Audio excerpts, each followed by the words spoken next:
الأكرمين الأفضلين أجمعين. أما بعد فأعوذ بالله من الشيطان الرجيم. بسم الله الرحمن الرحيم. محمد رسول الله صدق الله مولانا العظيم.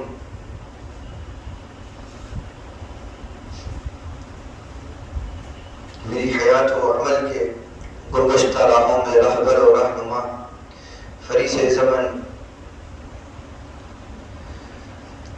شیخنا و سندنا و حبیبنا مربینا الحبیب مجتبی بن جعفر بن احمد بن عیدروس العیدروس حفظه الله دام الله فیضه و جميع حاضرین گرامی قدر. السلام علیکم ورحمۃ اللہ وبرکاتہ.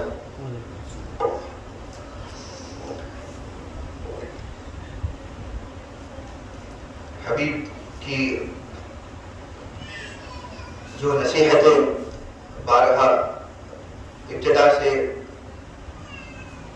رہی، خطاب کے حوالے سے بھی، لوگوں کی آگہی میں اور شعور میں لانے کے حوالے سے، اور خود حبیب کی زبان مبارک سے جب کبھی کوئی چیز کو سنا تو وہ اسی بارے میں تھا کہ عقیدہ رسالت کے حوالے سے ذہنوں کو پاک و صاف کیا جائے اور اس ہی عقیدے پر پہلے لوگوں کو جما دیا جائے، تب جا کر پھر اصلاح کی بات کرو تو پھر اصلاح ان کے دلوں میں بھی اترے. اور دین متین اور دین اسلام کی ساری ترکیز، سارا مرکز سیدنا رسول اللہ صلی اللہ علیہ وسلم کی شخصیت مطہرہ، جس کی طرف اللہ تعالی قرآن مجید کو نازل فرمایا تو اول سے لے کر آخر تک قرآن مجید کے حوالے سے سیدہ عائشہ صدیقہ رضی اللہ عنہا سے پوچھا گیا تو کہا کہ حضور کے اخلاق کریمہ کے حوالے سے پوچھا گیا، حضور کے حوالے سے پوچھا گیا کہ آپ نے رسول اللہ صلی اللہ علیہ وسلم کو کیسا دیکھا. سیدہ عائشہ صدیقہ فرماتی ہیں کیا تم نے الم تقرأ القرآن، کیا تم نے قرآن کو نہیں پڑھا؟ تو صحابہ نے کہا کہ جی ہاں پڑھا ہے. تو کہا کہ بس جیسا قرآن کو پڑھا ہے ویسے ہی رسول اللہ صلی اللہ علیہ وسلم. تو رسول اللہ صلی اللہ علیہ وسلم کی شخصیت عملی نمونہ ہے قرآن کا، بلکہ قرآن ایک مرتبہ حضور اکرم صلی اللہ علیہ وسلم کے لیے اعزاز بھی ہے اور دوسری مرتبہ حضور صلی اللہ علیہ وسلم کے لیے قصیدت و مدحت کا ترانہ بھی ہے. کہ قرآن مجید خود جا بجا اللہ تعالیٰ کا فرمان نقل کرتا ہے اور رسول اللہ صلی اللہ علیہ وسلم کی تعظیم و توقیر بیان کرتا ہے. تو قرآن کچھ نہیں بلکہ حقیقت میں نعت مصطفیٰ ہے صلی اللہ علیہ وسلم. جو لوگ عقیدہ رسالت کے حوالے سے آج تک بھی اتنے پس و پیش میں ہیں، اتنی گمراہیوں میں ہیں کہ نام کو دیکھا جائے تو بڑے اعلیٰ تعلیم یافتہ نظر آتے ہیں، لیکن عقیدہ رسالت کے بارے میں اتنا نہیں سمجھے کہ رسالت کا لفظ ہی زبانوں پر اترنے کے لیے آسان ہے لیکن شخصیت میں ڈھلنے کے لیے اتنا ہی مشکل. اور وہ صرف رسول اللہ صلی اللہ علیہ وسلم کے لیے آسان تھا، پھر حضور کے واسطے سے جس بھی نبی و رسول کو رسالت و نبوت عطا ہوئی ان کے لیے آسان ہوا. یہ کچھ تجزیہ ہے اور ذاتی تجربات ہیں کہ لوگ شرق سے غرب تک سفر کر جاتے ہیں، اپنے آپ کو بہت زیادہ سویلائزڈ سمجھتے ہیں، بہت زیادہ ایجوکیٹڈ سمجھتے ہیں، لیکن ان کی تعلیم کی خطا یہ ہے کہ وہ اپنے آپ کو کامل سمجھتے ہیں. بلکہ علم اسی لیے دیا جاتا ہے کہ تم اپنے آپ کو صحیح کرو، نہ کہ تم اپنے آپ کو سب سے زیادہ بہتر سمجھنے لگو. علم ہمارے لیے آئینہ بنا کر بھیجا گیا کہ تم اس علم کے آئینے کے اندر اپنے آپ کو دیکھو، لیکن ہمارے اندر یہ ہے کہ ہم دوسروں کی اصلاح زیادہ دیکھتے ہیں اور خود کے لیے کوئی نہیں سمجھتے.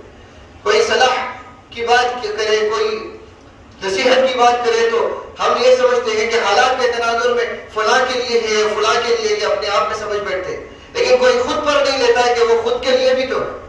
تو قرآن نازل کیا گیا لتذکرۃ لأولی الالباب کہ تذکرہ ہے، یہ نصیحت ہے ہر ایک کے لیے جو عقل رکھتا۔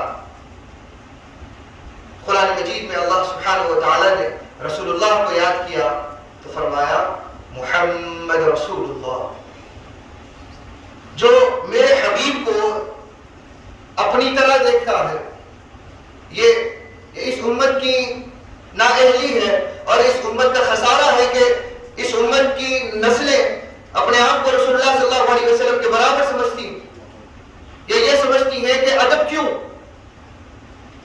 آئے رسول اللہ صلی اللہ علیہ وسلم کے اوپر ایک فریضہ تھا وہ ادا کر دیے۔ یہ فریضہ اتنا آسان نہیں تھا جتنا تم اپنی زبانوں سے ادا کر رہے ہو، یہ فریضہ اتنا آسان نہیں تھا کہ جیسا تم سمجھ رہے ہو۔ اس کے بارے میں اللہ تعالیٰ نے صرف اس کے ایک پہلو کے بارے میں اللہ نے کہا کہ لو انزلنا هذا القرآن على جبل لرأيته خاشعا متصدعا من خشية الله، کہ اگر اس کی آیت کا ایک حصہ، ایک حرف ہم اگر پہاڑوں پہ نازل کر دیتے، پہاڑ ریزہ ریزہ ہو جاتے۔ علی جبل یہ پلورل کے لیے آیا ہے، حالانکہ وہ سنگولر استعمال ہوا، لیکن یہاں پہ کانٹیکسٹ کے اندر پلورل فارم کے کہ جتنے پہاڑ ہیں سارے کے سارے ریزہ ریزہ ہو جاتے، خاشعا اللہ کی خشیت کی وجہ سے، اللہ کے خوف اور ہیبت کی وجہ سے، متصدعا من خشیت اللہ۔ تو یہ اللہ کے کلام کے ایک حرف کا جلال ہے، پھر وہ خود کلام الہی کی اصل نہیں ہے۔ اب یہاں پہ ائمہ عقائد کا بیان ہے کہ آپ الف با تا سا جو پڑھتے ہیں یہ حقیقت میں اللہ کی بولی نہیں ہے، کیونکہ اگر اللہ کی بولی کو الف با تا سے مقید کر دیا جائے تو پھر وہ کلام خدا کا نہیں ہو سکتا جس کو خیر کیا جائے کسی حروف میں۔ عقیدہ یہ ہے، عقیدہ توحید ہی یہ ہے کہ جس کے کلام کو کسی ایک الفابیٹس میں، کسی ایک نیومیریکل فارم میں اگر جس کو بیان کر دیا جائے، جیسا کہ قل هو اللہ احد کا معنی لوگ کہتے ہیں اللہ ایک ہے، تو وہ بھی غلط ہے۔ تو کیا معنی ہے؟ اللہ یکتا ہے، ایک نہیں ہے، یکتا ہے۔ جو ایک ہو تو پھر اس کے لیے لازم ہے کہ اس کا کوئی دوسرا بھی تو ہوگا۔ جب کوئی ایک ہے تو اس کا کوئی دوسرا ہونا لازم ہے۔ جبکہ عقیدہ توحید یہ ہے کہ وہ ایسا ہے کہ نہ اس جیسا کوئی، نہ اس کے بعد کوئی، نہ اس سے پہلے کوئی۔ تو کیا ہے پھر احد کا معنی کیا لے؟ تو اللہ نے کیا کہا؟ ائمہ لغت یہاں پہ بیان کرتے ہیں، کیا کہا؟ قل هو اللہ واحد نہیں کہا۔ احد عربی میں کاؤنٹنگ کے لیے استعمال نہیں ہوتا کبھی بھی، احد ثانی ایسا نہیں کہا جاتا، واحد ثانی کہا جاتا، واحد ثانی ثلاث۔ تو کیا اللہ نے یہ نہیں کہا کہ اللہ واحد، کہا اللہ احد؟ اس کو دیکھو تو وہ ہر شان سے یکتا ہی یکتا ہے، کہیں سے دیکھو نہ اس کے کلام کو کوئی محصور کر سکتا ہے، نہ اس کے کلام کو کوئی سمجھ سکتا ہے۔ تو کلام کو سمجھنے کے لیے اللہ نے ایک واسطہ بنایا اور اس واسطے کو ایک پیمانہ دیا اور ایک پیرایا دیا کہ وہ امت کی ایک زبان بنائے، اس زبان میں اس امت کو سمجھنے کے لیے خاکہ دے۔ تو قرآن حقیقت میں نازل تو ہوا اس کی زبان میں کہ حضور پر اترا اللہ کی زبان میں، اور حضور صلی اللہ علیہ وسلم امت کے لیے آسان کرنے کے لیے الف با تا سا کے ایک مرکب کو بیان کرتے ہیں کہ قل هو اللہ احد۔ آپ پڑھ رہے ہیں، آپ کو سمجھ آ رہا ہے، قل هو اللہ احد کلام ربی الف با تا سا کا مجبور نہیں ہے۔ تو پھر کیا حضور کے اوپر نازل ہوا جیسا نازل ہونا تھا۔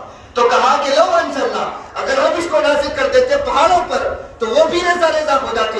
اے حبیب کیسا سینہ اطہر ہے، کیسا سینہ زجاجہ ہے کہ جس کے اوپر ہم نازل کرتے ہیں تو اس کے اندر اللہ تعالیٰ کے نور کا، اللہ تعالیٰ کے نور کا ایک منظر بن جاتا ہے، مرکز بن جاتا ہے، سینہ مشکات انوار الہی بن کر پھر اس سے ایسے پیرائے پھوٹتے ہیں کہ پھر مثل نوری کا مشکات، کہ ایسا مشکات نبوت کہ جس کو نہ کسی شرقی تیل سے روشن کیا جاتا ہے، نہ کوئی غربی تیل سے، وہ آپ ہی آپ خود ہی خود یوقدو من نور اللہ، کہ وہ خود ہی خود اللہ کے نور سے روشن ہوتا ہے، وہاں سے انوار آتے ہیں، یہ روشن ہوتا ہے، نہ ہی یہ کسی زیتون کا محتاج، زیتون کے تیل کا محتاج، نہ ہی کسی دنیاوی اور آلات حرارت کا محتاج کہ جو اس کو جلائے یا اس کے اندر روشنی پیدا کرے، وہ خود اللہ کا محتاج۔ اللہ علیہ وسلم کے واسطے وسیلے کی طرف اللہ تعالیٰ کا رجحان کہ اے حبیب اللہ کی شان یہ نہیں ہے کہ وہ لوگوں سے بات کرے. خدا ہو کر میں لوگوں سے بات کروں, دنیا کا منسٹر ہو تو وہ لوگوں سے براہ راست بات نہیں کرتا, میں خدا ہو کر بات کروں. سلاطین عالم بات نہیں کرتے براہ راست لوگوں سے, میں خدا ہو کر بات کروں, رب العالمین ہو کر بات کروں. وہ فرعون, نمرود اور شداد کہ جو وقت میں اپنے آپ کو ایسا سمجھتے تھے کہ جن کی برابر کوئی نہیں, تو ان کے اندر ایک چھوٹی سی ہم نے صلاحیت دے دی کہ وہ لوگوں پر حکومت کرے, تھوڑی سی ڈھیل دے دی تاکہ وہ اللہ کی مصلحت کو اور اس کی خدا بندی کو پہلے نمونوں میں دنیا میں پہچان کر اس طرف لوٹ سکے. ڈھیل دیتا رہا, لیکن انہوں نے اس ڈھیل کو یہ سمجھا کہ ان کی اپنی ذاتی صلاحیت یہ ہے کہ وہ ایسی حکومت کر رہے ہیں, تو اس حکومت نے انہیں ایسے نشے میں چور کر دیا تھا کہ وہ خود کو خدا سمجھ بیٹھے اور لوگوں سے بات نہیں کرتے. تو میں تو ان کے اوپر طلوع ہونے والے سورج اور چاند کا بھی رب ہوں. وہ سورج اور چاند کو نہیں مسخر کر سکتے, میں تو پیدا کرنے والا. میں ایسے لوگوں سے بات کروں کہ جو پلٹ کر میں نے آدم کو سزا دی, میرا آدم خاطئ نہیں تھا بطور سزا, لیکن میں نے اس کو بھیجا کہ اب خاطئ. لوگ کہتے ہیں کہ آدم خطا کار تھے, لیکن اللہ تعالیٰ کہتے ہیں لم نجد فیہا عصما, کہ ہم نے آدم کے اندر عزم خطا نہیں پایا تھا. آدم غلطی کر بیٹھے, لیکن اللہ تعالیٰ نے ان کے اندر ارادہ نہیں پایا. تو یہاں پر گناہ اور غفلت دونوں کے اندر فرق ہے. گناہ ارادے سے کیا جاتا ہے, لغزش خطا سے ہو جاتی ہے, اور یہ لغزش تھی حضرت سیدنا آدم کی. تو صرف لغزش پر ہم نے آدم کو اپنی دوری دی, یہ ساری چیزیں تپایا, مٹایا, پھر اس کے بعد میں ایک کیا, پھر اس کے بعد میں نبوت کا پیراہن پہنایا, اس کے بعد میں چھوڑا. تو پھر حابیل اور قابیل آپس میں لڑ بیٹھے. ایسے انسان سے کہ ابھی کچھ دن ہی نہیں ہوئے تھے اترے ہوئے زمین پر, حابیل اور قابیل لڑ بیٹھے. ایسے انسان سے رب بات کرے, نہیں, اللہ کی شان یہ نہیں. تو پھر کیا کرتا ہے اللہ تعالیٰ؟ واللہ یجتبی الیہ من یشاء, اللہ اپنی طرف چن لیتا ہے جس کو چاہتا ہے. وہ یعطی الرسالہ, پھر رسالت دیتا ہے, پھر نبوت دیتا ہے, ان کو بلاتا ہے. اللہ تعالیٰ اکرام رسالت کے ذریعے سے انہیں ایک ضابطہ حیات دیتا ہے کہ حبیب اب آپ رسول بن گئے, اب آپ جائیے اللہ کی طرف سے بات کریں. اللہ نہیں بات کرے گا, جسے بات کرنی ہے وہ آپ سے بات کرے, اور جس کو میرے بارے میں سنانا ہو وہ آپ سنائیں, خود میں آ کر بات نہیں کروں گا. جو اس کی آواز سن لے, جس کے یہ چھوٹے چھوٹے کان اللہ کی آواز کو سن سکے, تو پھر وہ رب کیسے جس کو ہر کوئی سن لے, جس کو ہر کوئی سن سکے, جس کو یہ گناہگار کان کہ جہاں ایک طرف گالی سنتے ہیں, غلط سنتے ہیں, جہاں ایک طرف کسی کو جو منہ آیا بول دیتے ہیں, ایسے زبانوں سے اللہ بات کرے؟ نہیں, اللہ ایک ایسی زبان پیدا کرے گا کہ جو جب بولتا ہے اس کے منہ سے مشک و عنبر نکلتے ہیں. اذا يتكلم يخرج منه المسك فيه, کہ جس کے منہ سے زبان سے مشک و عنبر نکلتے ہیں. جس کی زبان جب بات کرتی ہے تو خدا کی دلیل بن جاتی ہے. جب بات کرتی ہے تو اللہ تعالیٰ ایسی زبان کو پیدا کرے کہ جو جب بات کرتا ہے تو خطا نہیں کرتا, جب بات کرتا ہے تو وحی الہی بن جاتی ہے. وما ينطق عن الهوى ان هو الا وحی یوحی, کہ وہ ایسی زبان بھی تو بنائے کہ جہاں لوگ گالی گلوچ کریں, ایک دوسرے کی حق مارے, ایک دوسرے کو گریبان پکڑے, جس کے ہاتھوں میں خطا ہو, جس کے پیروں میں خطا ہو, جس کی سماعتوں میں خطا ہو. ایسی ایک کان بھی تو آئے کہ جو اللہ کی سماعت کو سنے. کوئی تو ہو کہ جو اللہ تعالیٰ سے بات کرنے کے لیے چلا جائے تو پھر یوں بات کرے کہ پھر اللہ تعالیٰ جس کے لیے کہے کہ وہ لیلۃ الاسراء آتا ہے, آ کر ایسا دیکھتا ہے کہ جس کے دیکھنے میں بھی خطا نہیں, جس کے چلنے میں اللہ تعالیٰ کہتا ہے کہ وہ ایسا چلتا ہے کہ پھر اس کے چلنے کی قسم کھا کے کہتا ہے لا اقسم بهذا البلد وانت حل بهذا البلد, کہ حبیب اللہ اس شہر مکہ کی قسم اس لیے نہیں کھاتا کہ آدم سے لے کر ابراہیم تک یہاں پر اللہ کا گھر رہا ہے, بلکہ اللہ اس لیے قسم کھاتا ہے کہ ایسا چلنے والا بھی ہی کوئی ہے کہ جس کی چلن اتنی صاف ہے کہ اللہ کو قسم کھانا پڑتا. وَأَنْتَ حِلٌّ بِهَذَا الْبَلَدِ, قرآن نے قسم کھائی اس شہر اما کی جس شہر کی گلیوں نے تجھے ورد کیا ہے.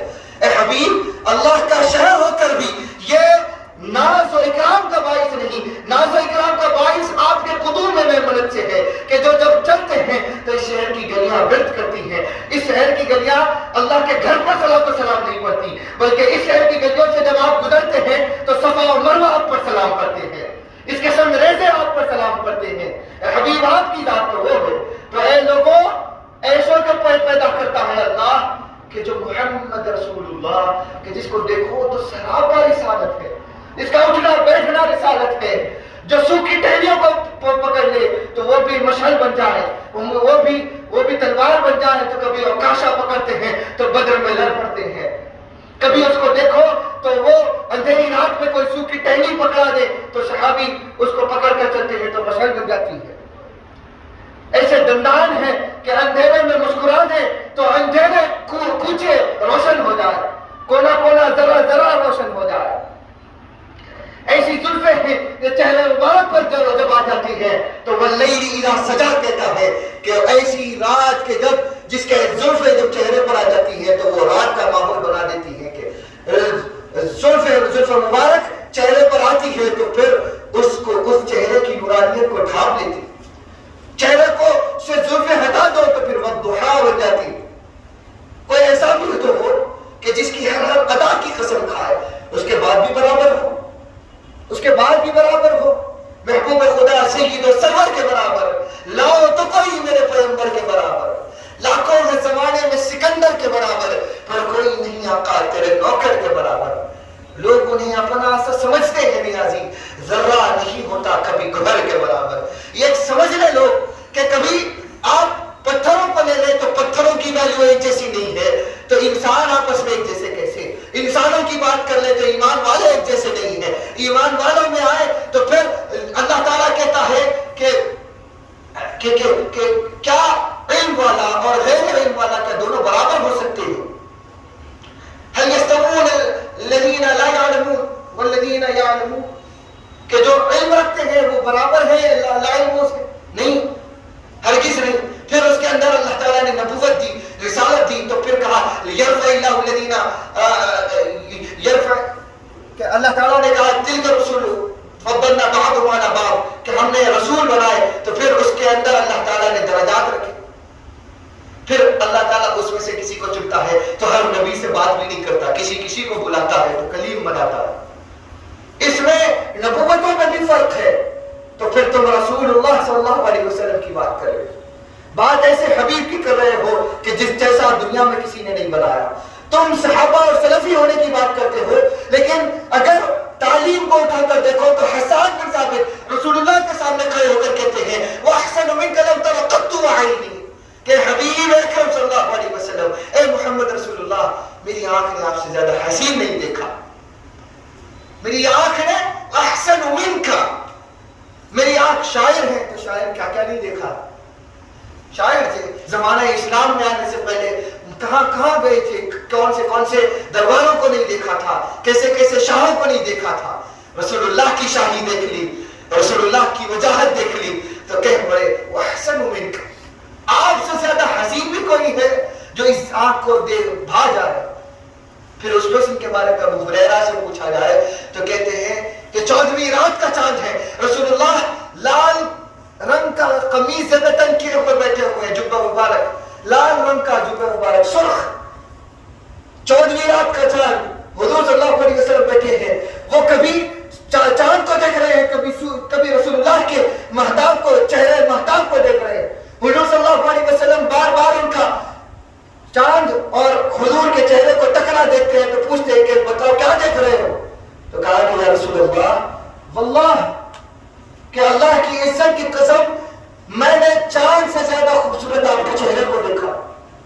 یہ تو صحابہ سے بڑھ کر سلفی کو بار بار کہتے نہیں ہیں کہ صحابہ نے منایا تھا کیا میلاد, صحابہ نے ایسا کیا تھا کیا, صحابہ اولیاء کے پاس جاتے تھے کیا, صحابہ درگاہوں کا عرض کرتے تھے کیا, صحابہ بہت کچھ کرتے تھے, تم کرتے تھے کیا, تم کرتے ہو کیا؟ صحابہ کا تو سارا کا سارا معاملہ ہی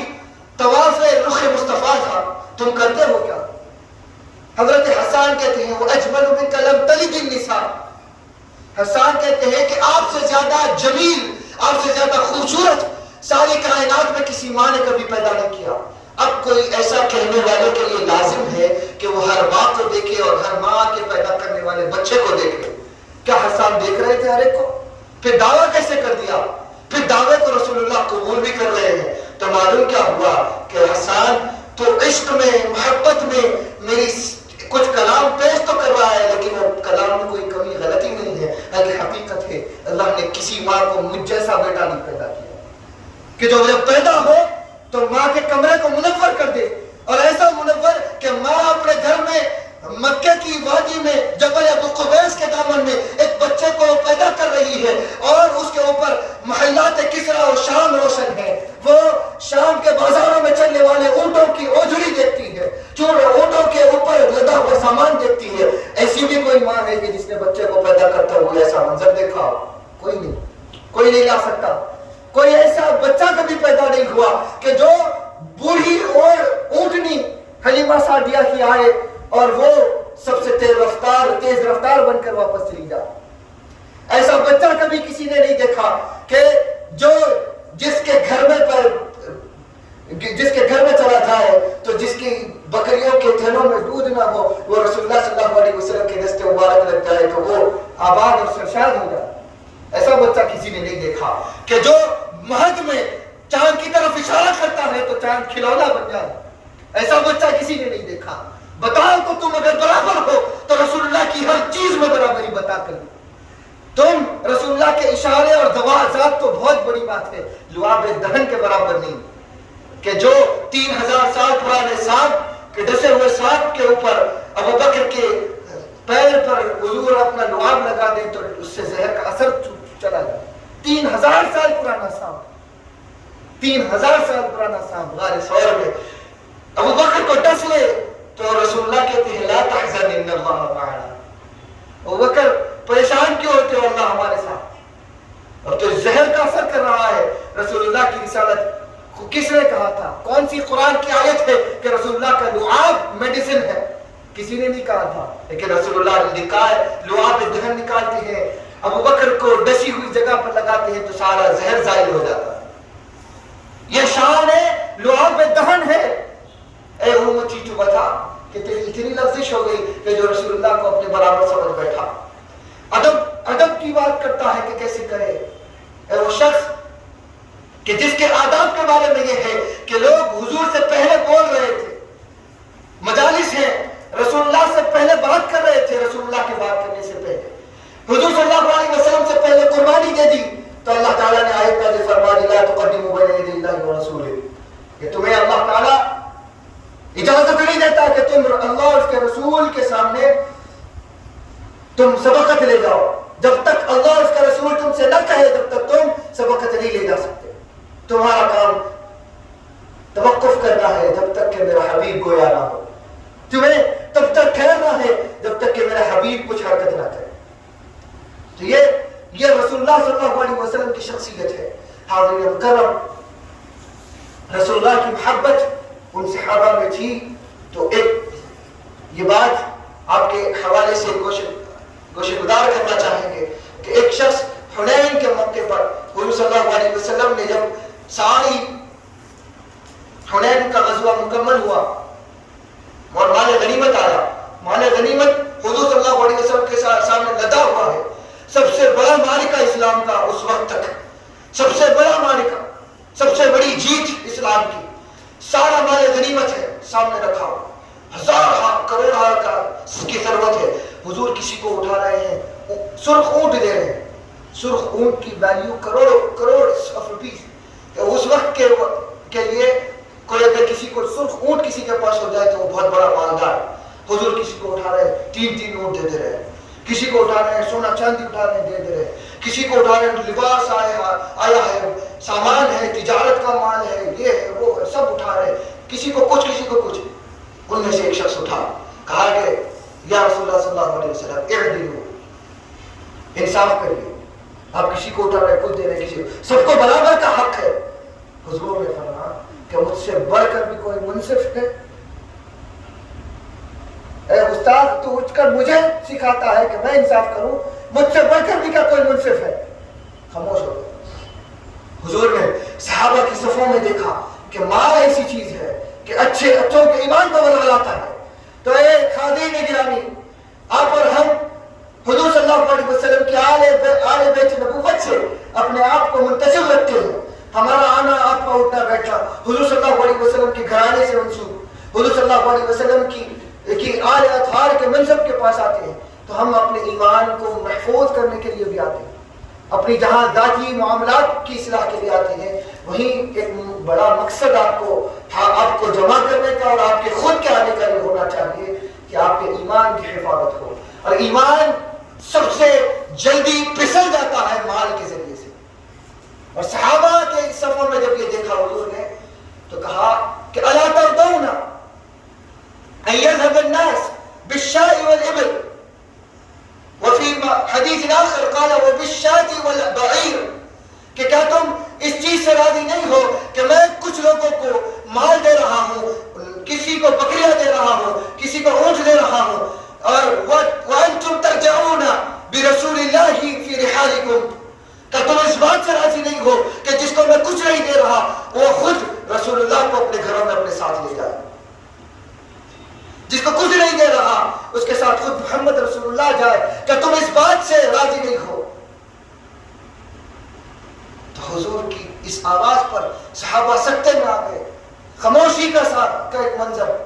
صحابہ نے کیا سن لیا کہ کسی کو دولت دے دی تو وہ دولت کے ساتھ جا رہا ہے، جس کو کچھ نہیں دی اس کے ساتھ رسول اللہ خود جا رہے ہیں، یعنی کہ وہ اپنے گھروں میں خالی ہاتھ نہیں لوٹ رہا، اس کے ساتھ رسول اللہ ہے۔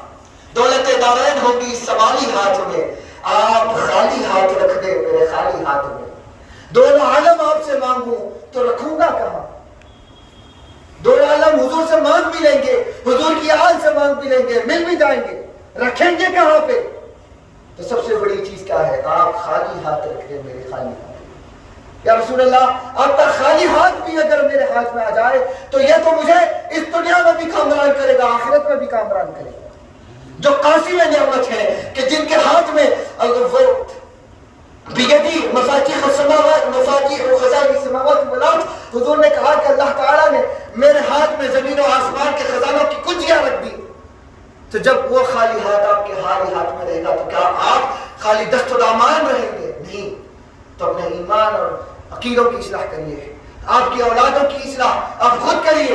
ایسا نہیں کہ اولاد بڑی ہو گئی تو آپ ان کے ذہنوں کو یہ بات گوشے گزار کرنا چھوڑ دے، یا یہ کہیں کہ میرا بچہ فلاں جگہ چلے گا، یہ نہیں سنتا۔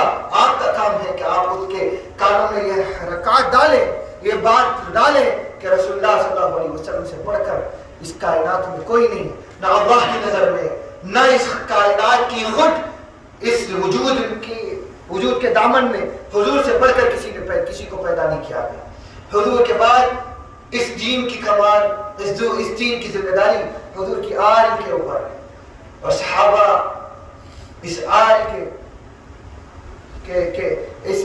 کے سب سے بڑے سپورٹ رہے، اس آل کے سب سے بڑا آل کا سہارا رہے، کہ جب حضرت ابوبکر سے کہا گیا کہ رسول اللہ صلی اللہ علیہ وسلم کی ذات کے حوالے سے کہا کہ کیسی چیز کوئی چیز ہو تو کیسے تلاش کرے، حضور کی زندگی میں کوئی معاملہ ہو تو کیسے تلاش کرے، تو کہا کہ ارقبوا محمدا فی آل بیت رسول اللہ، کہا کہ حضور کو ڈھونڈنا ہو تو حضور کی اہل بیت میں ڈھونڈو، حضور کی آل میں ڈھونڈو۔ تو یہ عقیدہ صحابہ کا ہے، یہ عقیدہ حضرت عمر کا ہے، حضرت عثمان کا ہے، یہ عقیدہ عشرہ مبشرہ کا ہے، یہ جميع صحابہ کا ہے۔